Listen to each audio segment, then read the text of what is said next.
Pandemic or no pandemic, it is imperative that we look at our income, expenses, savings, and financial strategies for managing our investments better and smarter. Whether it is about planning for the short term or long term, or if it's about mitigating risks or unforeseen situations, a prudent planning ensures that you have your peace of mind knowing fully well that you are in charge of the situation. Better still, it ensures that you're able to maintain your desired standard of living since your planning is aligned with your life goals. So, what are some of the smart strategies to invest, protect, and grow your wealth? Let's hear it from the expert himself. We are delighted to have with us today Arjun Sarkar, who is the CEO and Head of Investment Research at Everguard Life Ventures Pvt. Limited. Hi, Arjun. Hi, Sheetal. How are you doing? Great. How about yourself? Doing very well. Thanks for asking. So, Everguard Life Ventures is an investment management firm which manages the financial assets of high net worth clients across the globe, including CXOs of large and mid-sized firms. So Arjun personally strategizes and structures multi-million-dollar portfolios for select ultra-high net worth clients and regularly speaks at wealth forums. Before moving to India in 2012, he spent close to a decade in Canada, where he successfully managed multi-billion-dollar accounts for a Fortune 500 company. So Arjun is successfully leading his investment management firm in the current scenario of extreme economic stress. He's an MBA in strategy and finance from the University of Toronto, consistently ranked top 10 in the world of finance. So fantastic to have you with us today, Arjun. Okay, so let me start off with my questions. So what's the best financial advice that you can share that you practice personally? Okay, great question to begin with. So I had the good fortune to work with a lot of wealthy individuals across the globe for over a decade now, right? And I've researched a lot of wealthy individuals and investment managers like Warren Buffett, Howard Marks, Ray Dalio. And there's one mindset, one strategy which differentiates them from all the others. I've seen across the board. And this mindset is called the wealth mindset. Okay. Right? I will try to illustrate with an example what I mean. What is the meaning of having a wealth mindset? Sure. Is the screen visible? Yes, it is. Okay, great. Can you identify the two gentlemen on the pictures, the two pictures there? Oh, who wouldn't? Jeff Bezos and Vijay Mallya. Great. Now, there's a reason I put in the picture. Suppose you didn't know these gentlemen, right? And you saw the gentleman on the left step out of his car and the gentleman on the right step out of his car. Yeah. As an individual, what would be your first perception? Who is more wealthier of the two, or who is more richer?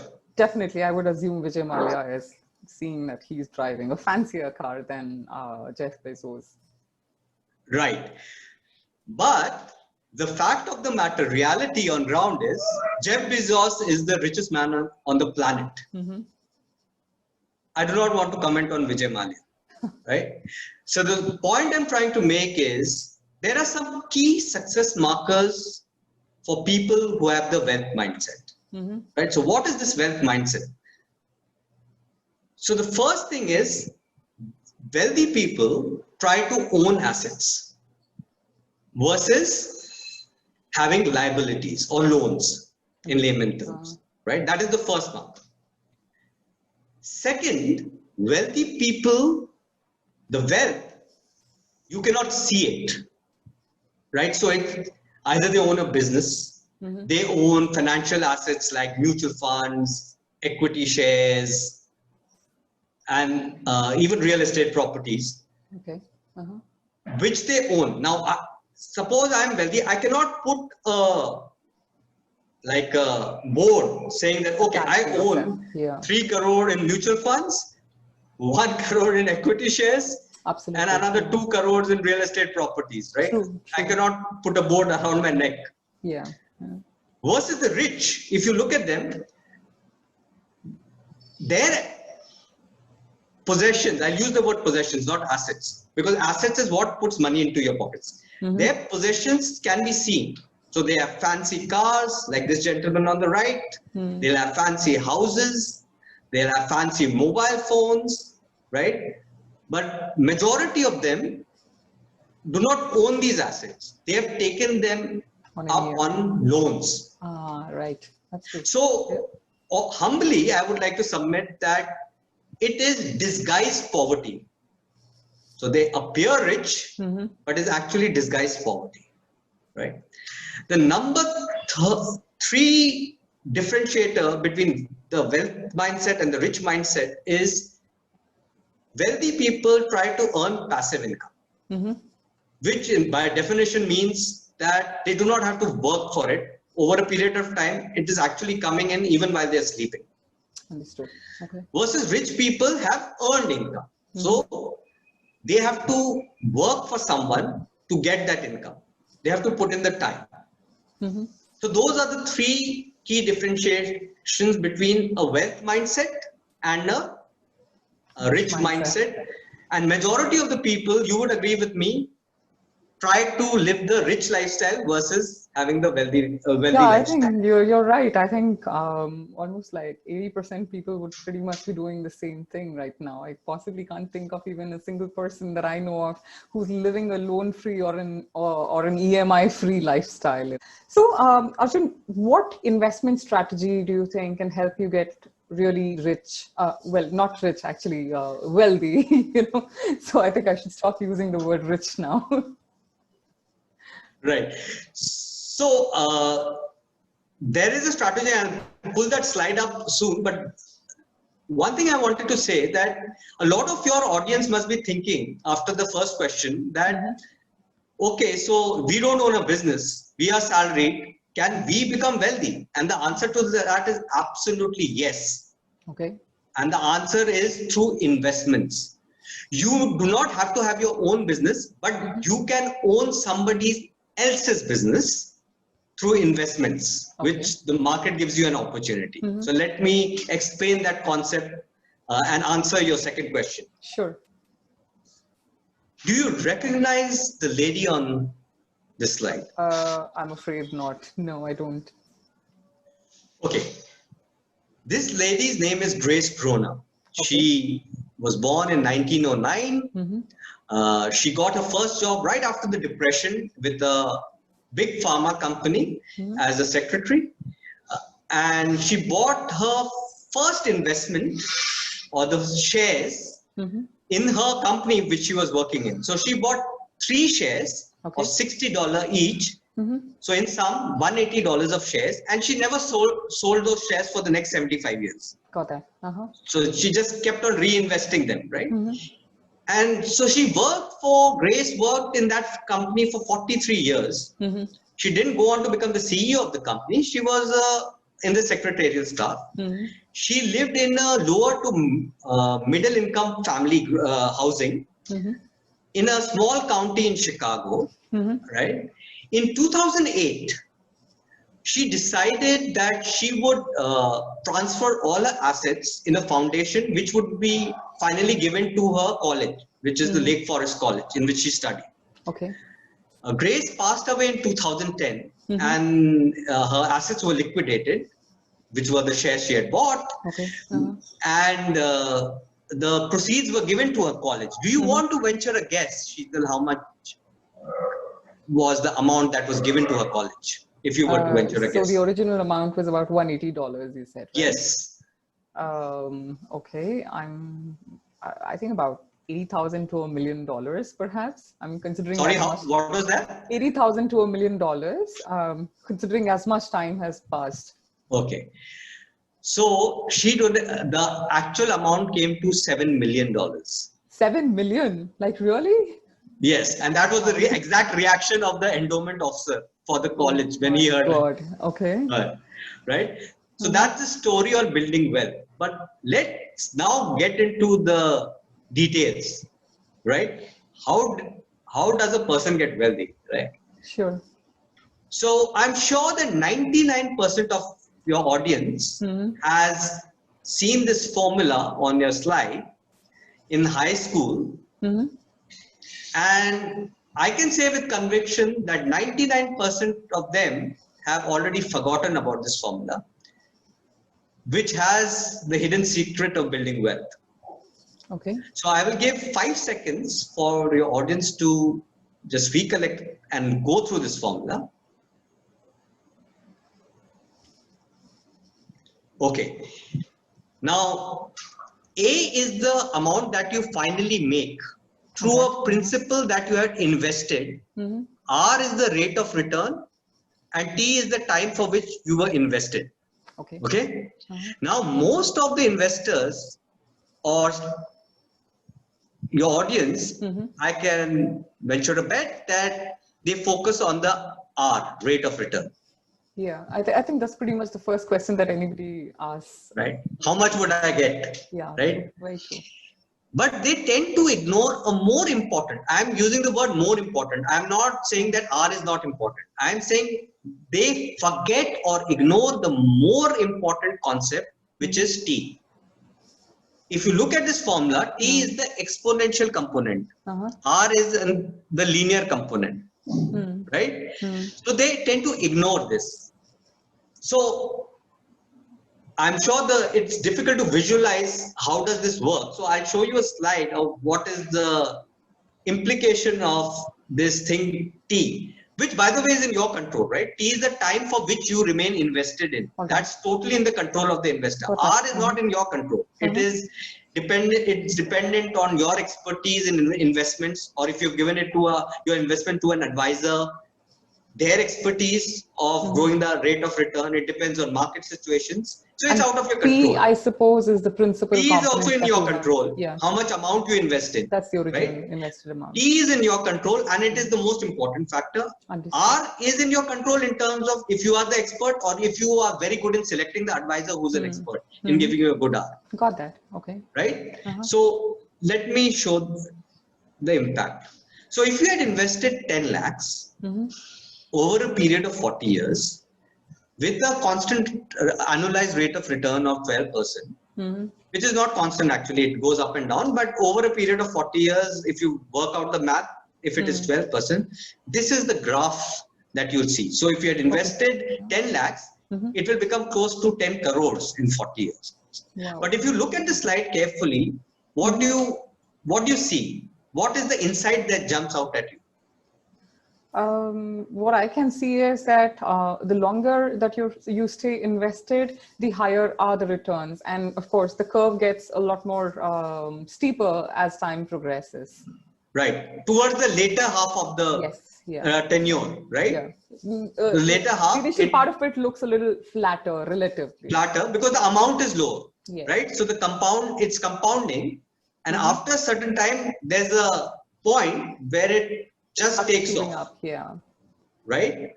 So that is important, very important. So, but what is causing this thing? That the factor T, time, which is under whose control? Your control. Yeah, true. Right? So whatever I have said up till now is in your control. The mindset is in your control. Totally. The time is in your control. Yeah, I think time is something that we all keep forgetting. You were so right when you said initially that, the first thing that we probably ask even our financial advisors is, oh, how much am I going to get in return for the amount that I'm investing? Yeah, right. That's true. And one more question that must be coming in your audience is, do I have to wait for 40 years to make so much money? Right? Yes. So to answer that question, there are two ways of solving that problem, right? So one is, if you already have enough money, right? So if you've already at the 4 crore mark or 2 crore mark, then you do not have to wait for that long. Either you increase the principal, right? Or you increase the time. And the second part is, even if you don't have the principal, just because you've not followed the right principle for the last 20 years doesn't mean you do not follow it for the next 20 years. Saying that 40 saal to aur bache hi nahi. We do not have 40 years, right? For us. Yeah. So basically what I can see from here is no matter at what stage you start off, yes, maybe if you're investing for 20 years, maybe your returns would not be as high as what it would be for 40 years, but you're saying that it's still an increase in what you would have otherwise got, perhaps. if you would have. And now another important component is rate of return, which is important, not as important as T. But what is this rate of return? If you see in this figure, we've kept the rate of return fixed at 12%, correct, right? So let me demonstrate what. So what really counts is the real rate of return. So when investors ask rate of return, they think, okay, whatever I'm getting, like if I say 10%, okay, 10%, great, right? But what really matters is real rate of return. And I'll explain this through this picture, if you can see it on your slide.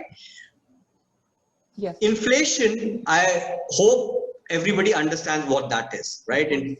So in India, the inflation on average for the last 40 years has been 7%, which our research will go down to 6%, but it will stay at 6%. But to explain the concept, let's assume that the inflation for the next 20 years is 5%, right? Okay.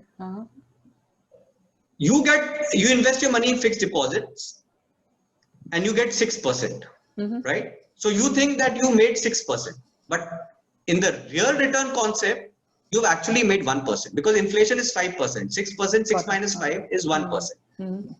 Similarly, for gold, you may make 7%, but actually the real return is 7 minus 5 is 2%, so on and so forth, till you get to the stock market, which is equity mutual funds also. It is around 12%, the average, long-term average. Understood. Okay. But it is 7% over, so real return. Got that, yeah. And thereafter, you also have to consider the taxes.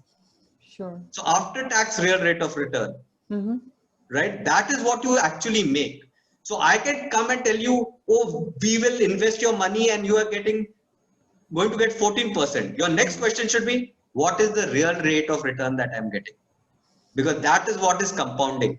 Correct. Right? So to use the last example, what I mean is, if I invest my money, say 10 lakhs today or 50 lakhs today in fixed deposits, because it is safe, and it gives 6%, it will double in 12 years. How did I come up with this figure of 12 years? You remember the rule of 72. So divide 72 by the rate of return that you're getting on any investment class. That is the amount of time it will take to double your money. So in this case, if the return is 6%, okay. So it's divide 72 by 6, you'll get 12 years to double your money. But if you look at stocks, equity, mutual funds, it is 12%. Understood. So to double your money, it will take half the time. It'll take half the time. Yeah. Okay, that's a very interesting insight, Arjun. I think this. Right. So real rate of return, just to quickly summarize, look at the real rate of return. Look at the even more important concept, which is time. And that helps the formula of compounding, which you'll hear ad nauseum. But how does it work in reality is what I've just told you. Okay, so moving on, a lot of people have lost their jobs because of COVID, and they have obviously got their recurring expenses as well. So what would your advice be for them? If a push comes to shove, should they really consider taking a loan, or should they be surrendering their assets or investments? And if yes, then what investments should they typically look at surrendering? I think some insights around those would be definitely helpful. So absolutely. So I will start off by saying what the mistakes people make. The mistake investors do is follow the herd, which is like 99% of people like them. What they typically do is, what happens in a market crash? What happened in COVID? From January to March, the markets fell by almost 40%. Actually, to be precise, 39%. Okay. So what did most investors at least think of doing? Okay, let me sell off the equity quickly, right? Because it's falling rapidly. So let me sell the equity part quickly. Now, equity very by nature, all your advisors, whatever you read on news and everything, is that it is a long-term asset.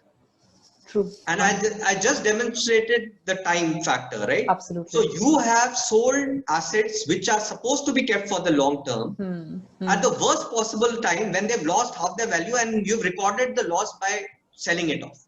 So what my suggestion would be, try to redeem the short-term investments. So which is FDs for 1 or 2 years. It sounds counterintuitive, but that's what you should do for the reason I told you. Or fixed income debt mutual funds for 2-3 years, because they would not have fallen that much even in a market crash, because they're fixed income kind. Correct. And they are for the short term anyways. So you dispose them. Now the other point about taking loans in these times, in a market crash kind of a situation, it's very difficult to get loans, and even more so if you lost a job or you're verge of losing job. And even for people who get the loan, the interest rate would be much higher. Very, very high. That's true. Right? So it doesn't make sense.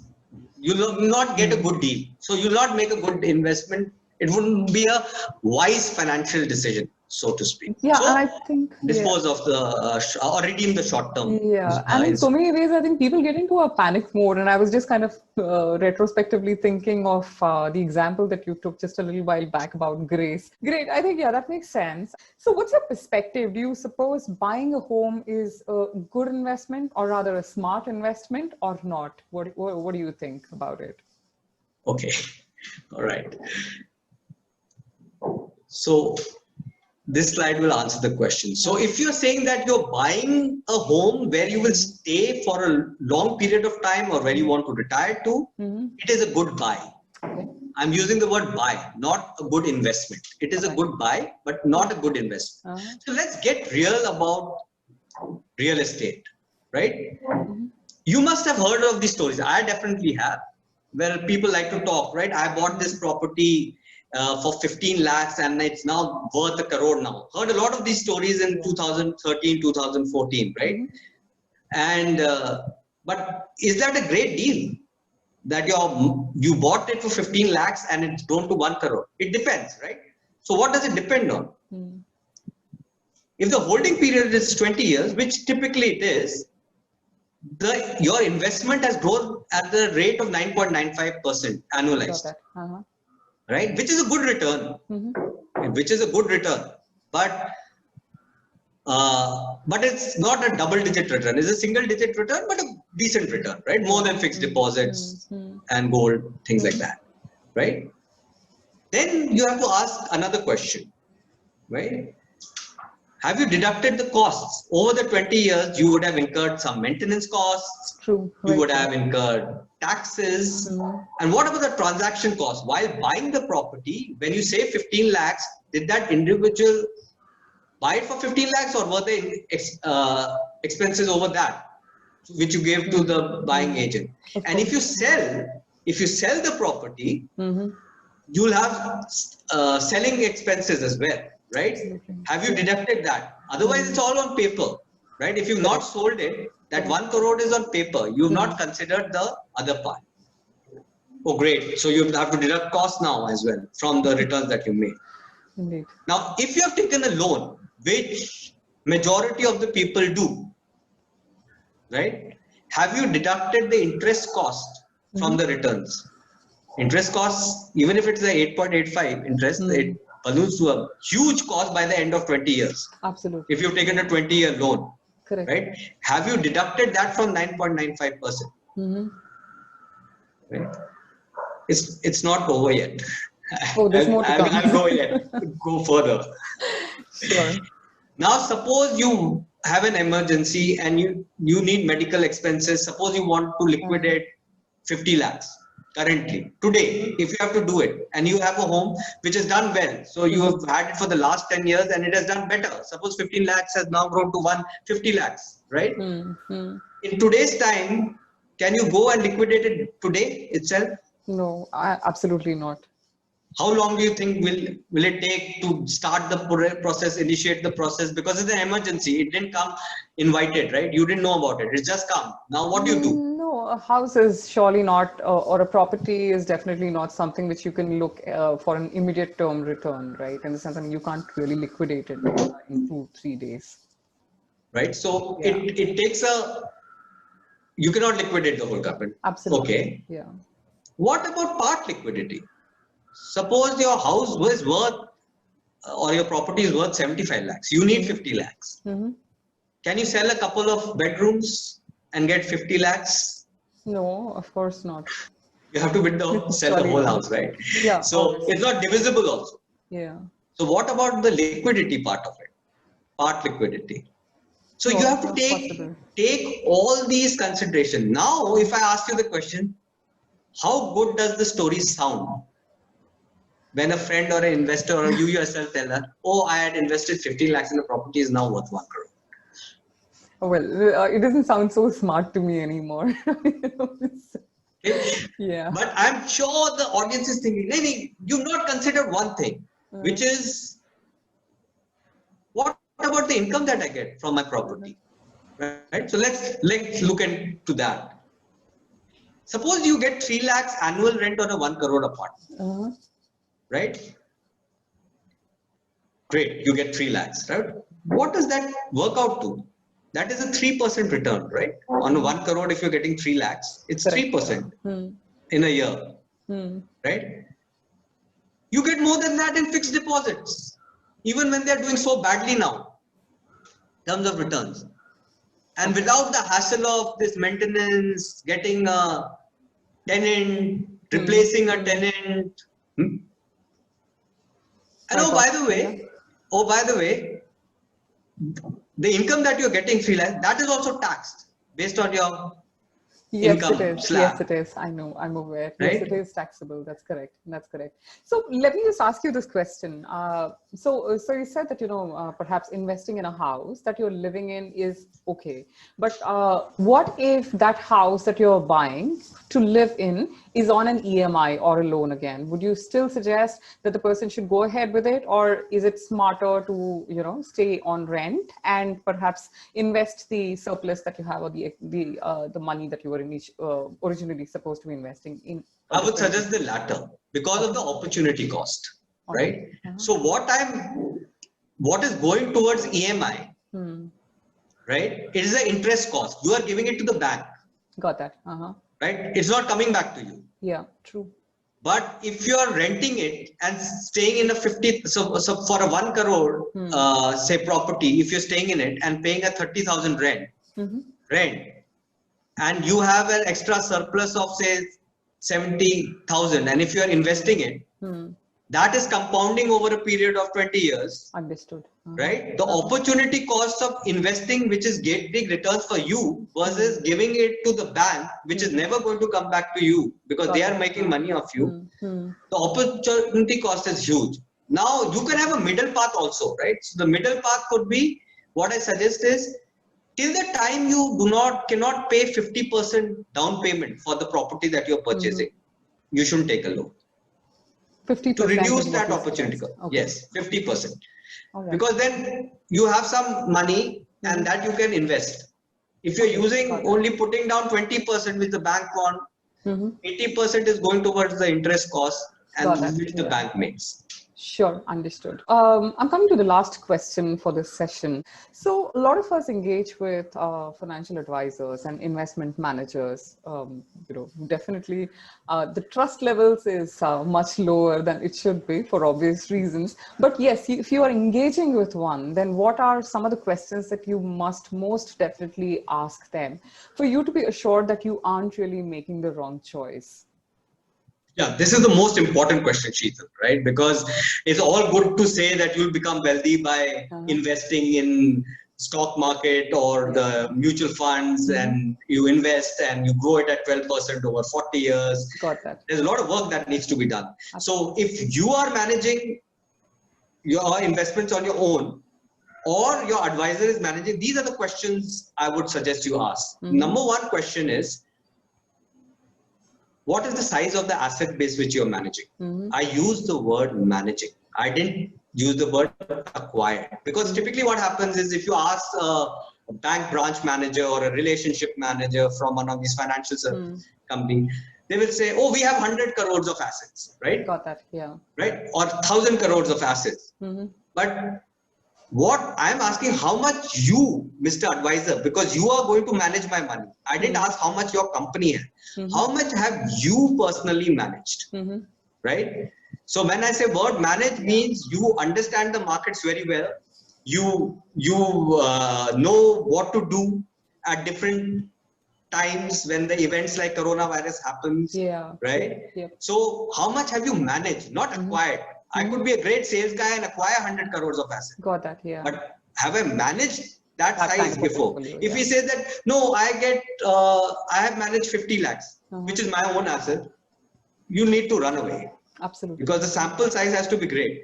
You have to have managed for multiple clients across geographies and for multiple time frames. That is the first question I'll ask. How much have you managed? The second question I would ask is, how long has your experience been? Because if in 2014, 2015, I said, oh, I've given my clients 48% returns. Well, that is great. In the 1 year you get 48. The markets have given 48 as well. Yeah. It could have been just luck. Correct. Right? But over a period of time you would. So ideally I would suggest the answer, if the advisor gives that it's less than 7 years or 10 years, then you should not invest. Because why 7 and 10 years? Because 7 years, typically you'll see some business cycles play out. In over a 10-year period, you'll see some major events happening like coronavirus, right? And a lot of market cycles, because bulls, bears, over a period of 7 to 10 years, you see, right? So if the person or their company has the experience of managing clients through these falls and downs, they would have learned a lot of things. Obviously. So they would be prepared to handle it when the next event like this happens, both on the upside and downside. So that is the second question I would ask. The third question I would ask is, okay, what is your report card say? What are the results say? 7. So you manage for 7, 10 years, you manage hundreds of crores. What is the rate of return? Right? What is the real rate of return that you've given to the clients, right? So the real rate of return has to be over the markets, because if they've not given it over market, why should I invest with you? True. Right? That is third. Fourth is, till now it's sounding great. The person has managed hundreds of assets, hundreds of clients across the globe, has given real rate returns over a long period of time. How do you do it?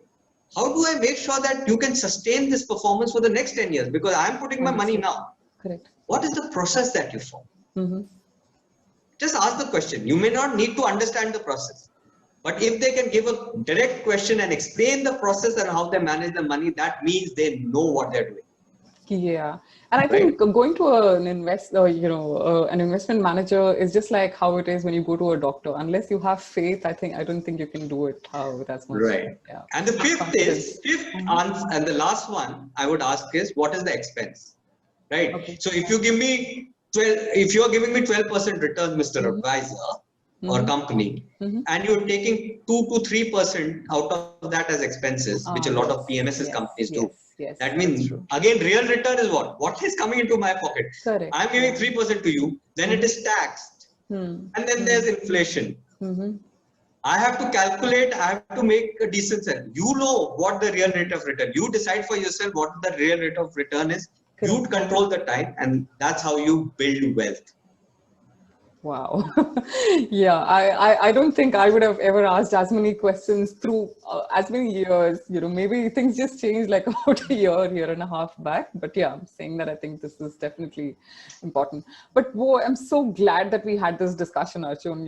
The last 35, 40 minutes that we've spent have completely changed the way that I was personally looking at investments, And I think for me, the biggest breakthrough was understanding the difference between being rich and being wealthy. That's something which will definitely stay on with me for a very long time. And needless to say, through the entire session, the things that I've learned, I'm sure that I'm definitely not looking at investments the same way hereafter. Okay. So big thanks for sharing these path-breaking concepts with us, and rest assured our viewers will definitely benefit from them. And yes, for the viewers, in case you have any further questions or would like to connect up with Arjun, I'm going to be sharing the details of his details in the session notes. I so appreciate the time that you have spent with us, Arjun, and I surely look forward to seeing you here again very soon with another exciting topic. So yeah, so glad to have you here. And thank you for giving me the opportunity to share this insights with you. My pleasure. I had a lot of fun doing this. So did I. Thanks again. Bye-bye. You take care. Bye.